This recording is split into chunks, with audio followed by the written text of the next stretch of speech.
Assalamualaikum warahmatullahi wabarakatuh. Bismillahirrahmanirrahim. Alhamdulillahi rabbil alamin. Allahumma salli wa sallim ala sayyidina Muhammadin wa ala alihi wa sahbihi ajma'in, amma ba'du. Wala hawla wala quwwata illa billahil aliyil azim. Di dalam kitab hadis Al-Uswuriyah, Rasulullah sallallahu alaihi wasallam bersabda, Ar-Rahimuna yarhamhumur Rahman irhamu man fil ardi yarhamkum man fis sama. Ar-Rahimuna, orang-orang yang punya sifat kasih sayang, mereka akan disayangi oleh Allah.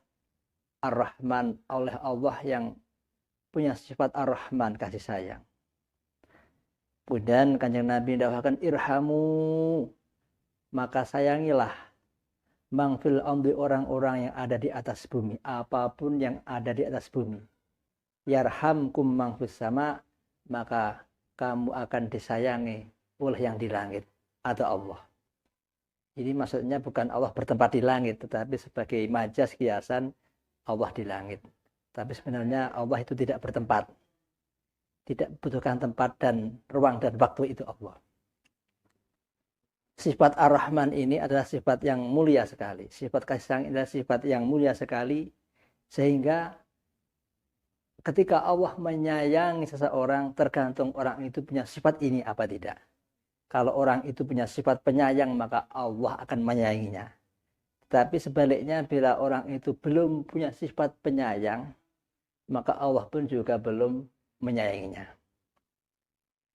Diriwayatkan suatu saat Umar ibnu Khattab melampah-melampah wonten dalan-dalan kutha Madinah. Dumadaan pepanggih bertemu dengan anak-anak lare-lare ingkang dolanan manuk emprit. Nggih lare bocah dolanan nggih dicekeli, mungkin ditaleni sikile, diburne, dibanjir kaya manjir layangan. Ningali ngoten niku Sayyidina Umar pelas ngesakne kalih manuk wau.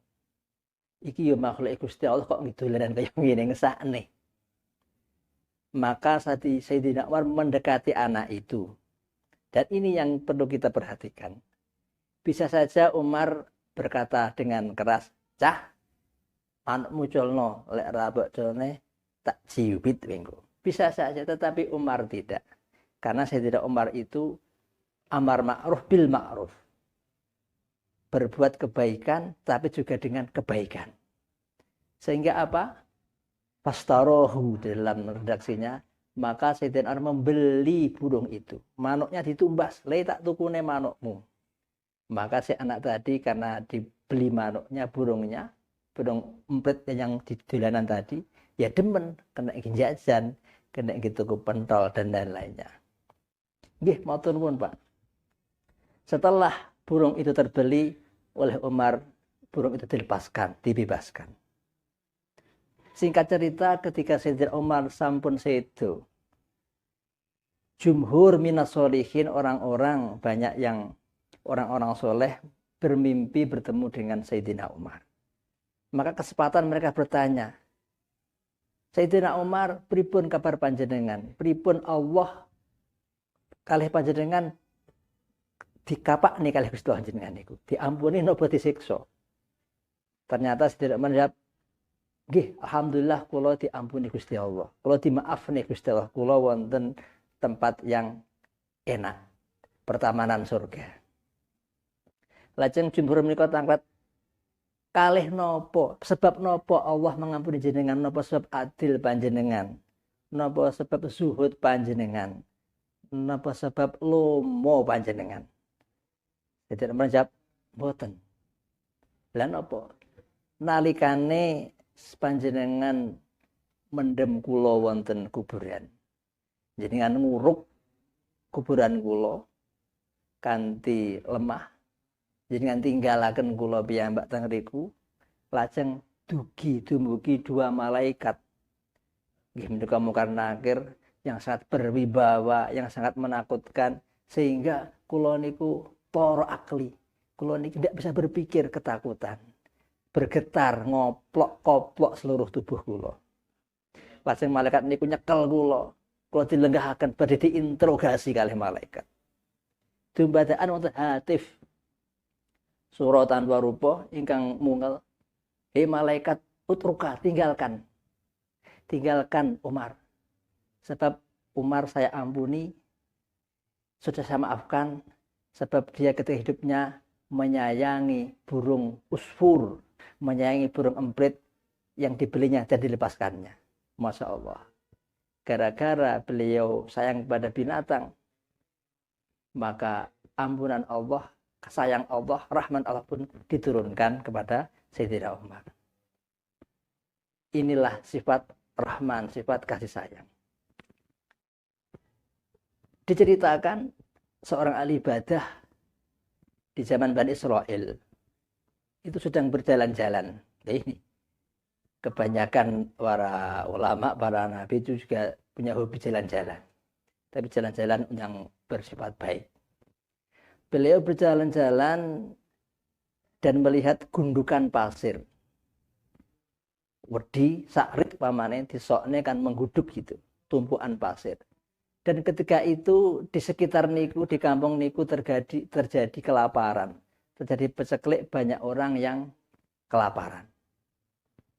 Maka ahli ibadah tadi angen-angen batin wonten manahipun seandainya pasir ini jadi beras, maka akan saya sedekahkan kepada masyarakat ini dan mereka akan kenyang semuanya. Niku angen-angen nih, batin pasire dadi beras disudekahne datang tiang-tiang ingkang kelaparan. Kemudian Allah memberi wahyu kepada Nabi di zaman itu, di zamannya Abid tadi, yang mengatakan bahwa sesungguhnya Allah menerima sedekahnya Abid tadi, menerima pahala dari ucapan Abid tadi. Seandainya pasir ini jadi beras, akan saya sedekahkan. Direken seperti pahalanya orang bersedekah beras yang sebanyak itu. Subhanallah. Ini gara-gara motivasinya adalah Rahman, kasih sayang, melihat sama-sama makhluk Allah merasa kelaparan sehingga ada sayang, ada kasihan, ada rahmat, sehingga melihat pasir seandainya jadi beras disedekahkan kepada mereka, itu pun dinilai Allah sebagai seperti halnya bersedekah dengan beras sesungguhan. Subhanallah. Semoga kita semua berkahnya mendengarkan hadis Rasulullah, irhamu man fil ardi yarhamkum man fis sama. Kita dianugerahi sifat yang penyayang kepada apapun makhluknya Allah Subhanahu wa taala. Allahumma shalli wa sallim wa barik ala sayyidina Muhammadin wa alihi sahbihi ajmain. Subhanakallahumma bihamdik asyhadu an la ilaha illa anta astaghfiruka wa atubu ilaik. Wassalamualaikum warahmatullahi wabarakatuh.